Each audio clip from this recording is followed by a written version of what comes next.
नमस्कार दर्शक बंधु जय जगन्नाथ आपणकर प्रिय सीरीज सिंदूर खेल अच्छी किसी जबरदस्त सीन आशा करुच्ची आज ही प्रमोटी आपण मानक निश्चय भल लगे।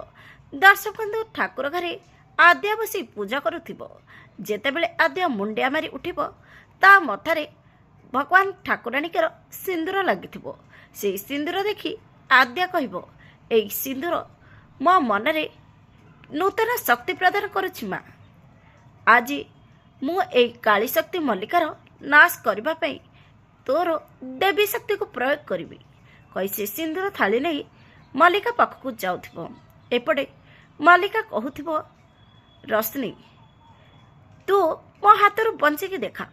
ठीक से बेले आद्या सेटिकी सिंदूर थाली नहीं पहुँची जेते बेले मल्लिका तार काली शक्ति प्रयोग करिबो ठीक से बेले आद्या सिंदूर थाली को मल्लिका ऊपर फोपाड़ी देव। हेले दर्शक बंधु आपण को आज प्रोमो देखि केमिति लागला कमेंट माध्यम ने जणातु। आज राति 8टारे देखंतु आपणकर प्रिय सीरियल सिंदूर खेल।